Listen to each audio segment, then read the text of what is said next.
The iPhone 16 Pro Max has been a strange phone release because while there is nothing inherently wrong with this phone, it has garnered a lot of unfortunate attention in the way that Apple has chosen to advertise it. And those Apple Intelligence features are not taking the world by storm, and with a very recent delay of the most intriguing Apple Intelligence features, it has led many to ask the question, is the iPhone 16 Pro still worth it, or should you just wait for the iPhone 17? Well, I have been using my iPhone 16 Pro Max and also the iPhone 16 for about half a year at this point, and while there are some things I'm disappointed by, I feel like my experience may not be exactly what you were expecting. And that does start with my accessories, because I have seen some of the most innovative and some of the coolest accessories for my iPhone 16 Pro Max this year from Taurus. My favorite is their Taurus Flex line of chargers. Check this out. This is a compact 40-watt USB-C charging brick that comes with its own retractable USB-C cable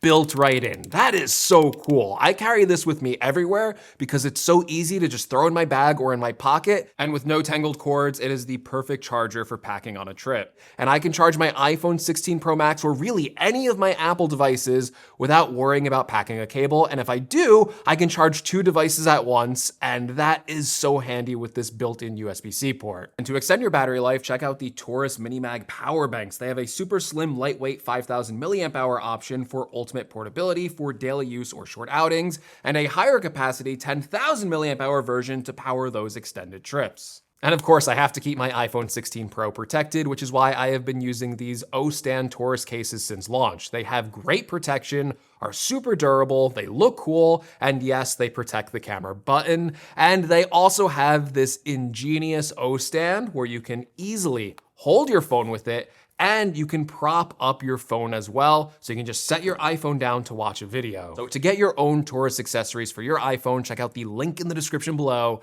and thank you to Taurus for sponsoring this video. So let's start with the iPhone hardware. This is largely unchanged from the iPhone 15. Sure, there are little changes like Apple reducing the bezel on the Pro or Apple changing the rear camera orientation, but for the most part, my experience with using the iPhone 16 Pro Max has felt almost identical to that of my 15 Pro Max, except for one notable area, the display size increase. The Pro Max I'm using, it feels absolutely massive at all times, and sure, it is a good thing for screen real estate, like watching videos on this is amazing, but man, I am really getting sick of carrying this giant phone in my pocket all the time. I don't know what happened this year, but I have just become really aware of how much time I spend on my iPhone. I mean, it is my job to do that, but I still spend a ridiculous amount of time on the iPhone. And I think like less screen time overall would be really beneficial to my well-being at this point. And the size of this 16 Pro Max is just like a constant psychological reminder of how addicted I am to my phone and how much it drags down my day and my pants. Seriously, it just drags down my pants. This thing is too big and too heavy at this point. Other than that though, I am also not sure what I could ask for in terms of hardware improvements. The display looks great.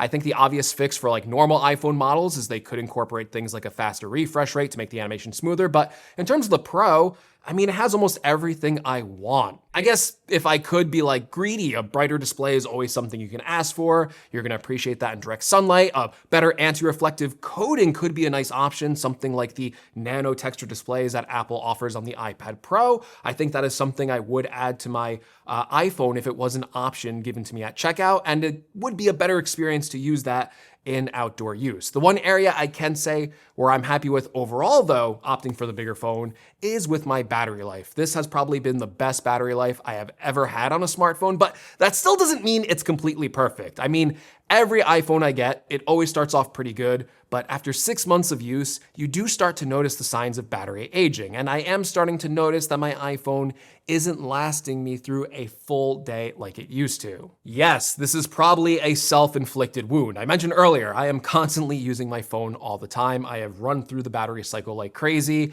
and especially when I'm using this thing to record more video content than ever before, it really does take a toll on the battery life. Now, in previous videos, I did talk about how I wasn't wasn't really enjoying the new camera button. This is one of the new flagship features of the iPhone 16. And personally, I do not like using it to take photos with because when I press the actual button, it just requires too much force and it often causes my hand to shake before it snaps the picture, which just results in a lot of unintended, shaky and blurry photos. And yeah, I feel like this button is actually a little too small. I would kind of like it if it just took over like the entire bottom half of the iPhone, which would make those swiping gestures just a little bit easier to pull off. Now, up until a few months ago, I probably would have told you that I would be okay if Apple decided to get rid of the camera control button, even though I think they should innovate on it.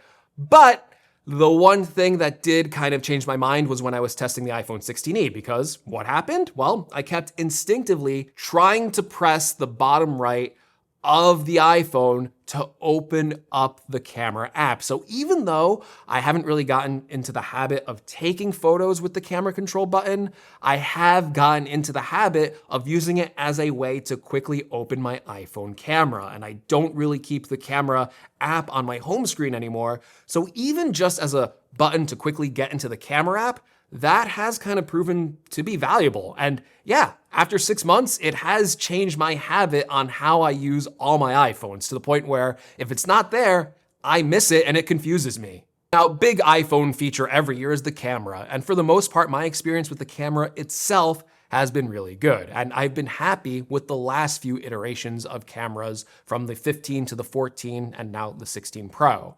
And at this point, the camera system almost feels perfect. Photos always look crisp and well detailed. I love how the normal shooting modes have easy editing tools with the style and tone changes that don't require much work on my end to get a different look.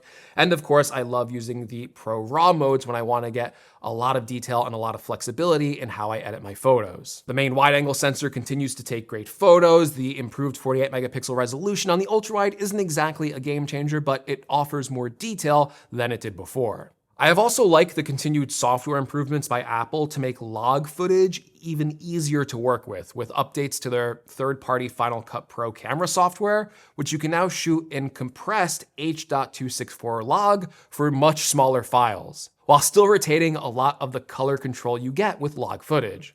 By far though, the biggest improvement for me continues to be these studio quality microphones. I said it initially and I'll say it again, the sound is really good from these microphones and I've been using them a ton for my own videos. I find them to be the most helpful for when I'm shooting short form content and I don't wanna take the time to bust out like a giant dedicated microphone for on-the-go shooting. So in terms of the workflow as a creator, I have been really enjoying all the updates Apple has made to the iPhone 16 Pro. In a lot of ways, it's less of a smartphone at this point and more of like a camera system for me. And I know people have been saying that for years, but it kind of just continues to be true. My overall software experience on iOS 18 has felt very similar to iOS 17, except for the big elephant in the room, Apple Intelligence.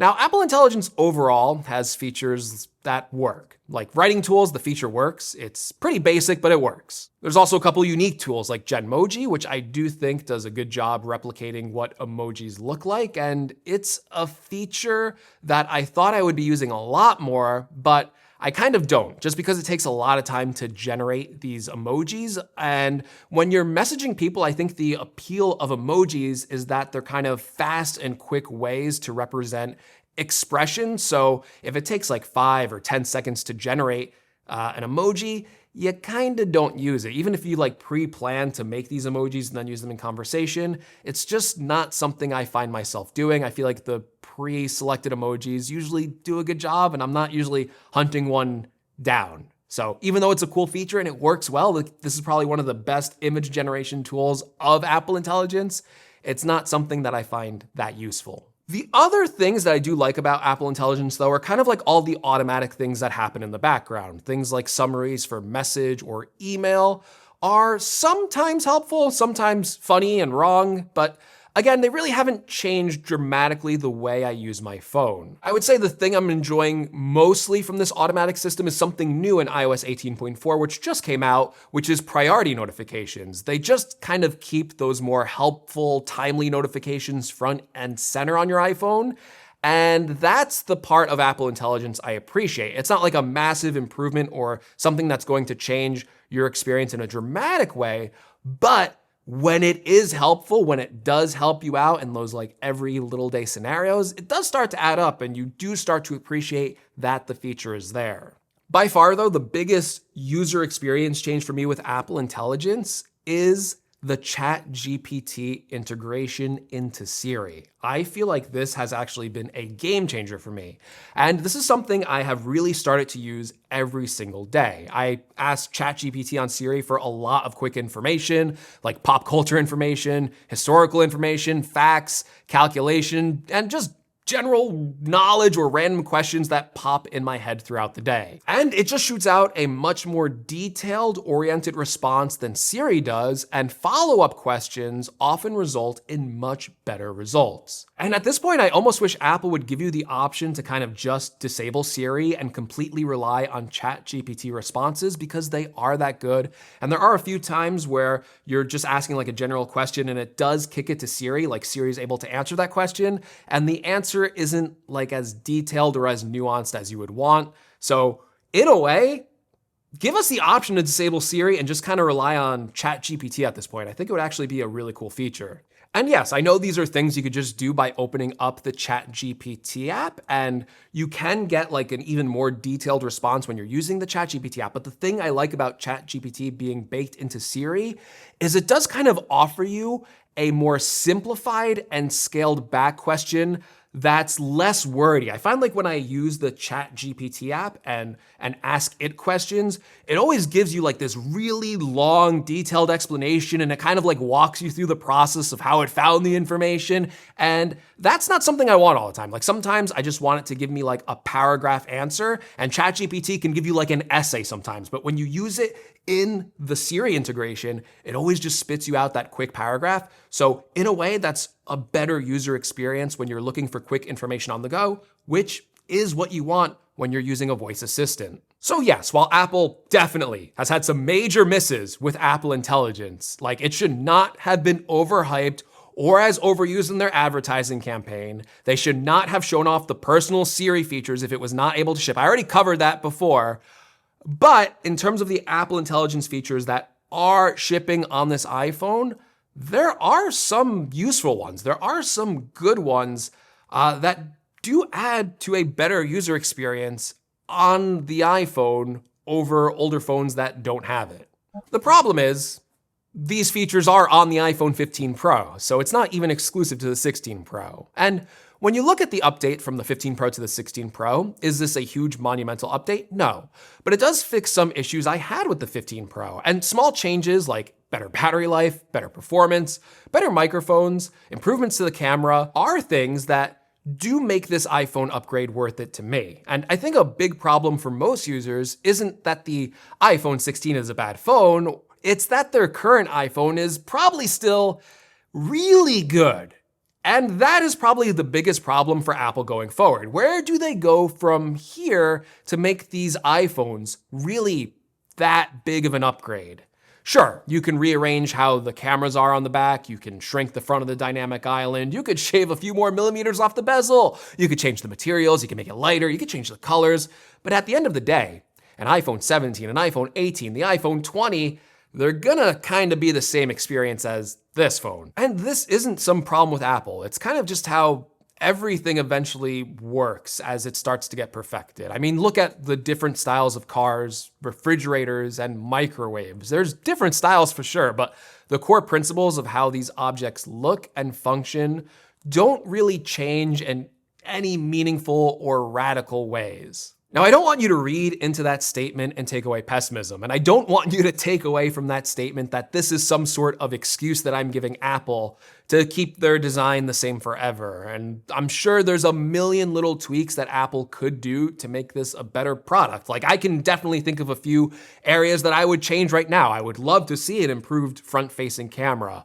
with a higher resolution. I would love to see the 5x lens on here also get a higher resolution telephoto lens. It's still at 12 megapixels, it should be 48 megapixels. This should do 8K video at this point. It should have a faster USB-C port. I would love to see Thunderbolt on here. I would love to see a redesigned camera button. I would love to see improvements to battery life and so on. And those upgrades, they will probably come out at some point. But those will all be incremental improvements. It won't make this iPhone or the iPhone before that or even the iPhone before that suddenly worthless. And that's kind of a good thing because it doesn't mean you have to run out and buy a new iPhone if yours is working just fine. I mean, when you really think about it, we're really just complaining that our phones are lasting longer than ever before, when we used to complain that we needed to update them every single year. I get it though, as someone that's into tech, you want an exciting upgrade. You want something that looks different.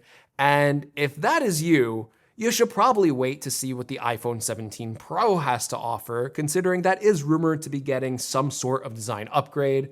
And on top of that, there's also exciting new iPhones in the work, like the iPhone 17 Air, which will once again have Apple pushing the boundaries of how thin they can get the smartphone design. However, I am one of those people that even though the iPhone 16 Pro Max wasn't a revolution or completely changed the way that I use my smartphone, I still like this phone. I still recommend it even 6 months later. I really have very few complaints about this phone. So if you are in the market for an iPhone and you need one today, I still think the 16 Pro Max is a good phone, or maybe if you're concerned with the big size like I am, maybe go for the smaller 16 Pro. All right, hopefully you liked this video. If you did, please give me a like. If you want to see more, make sure you're subscribed. And as always, thank you so much for watching, and I'll catch you in the next one.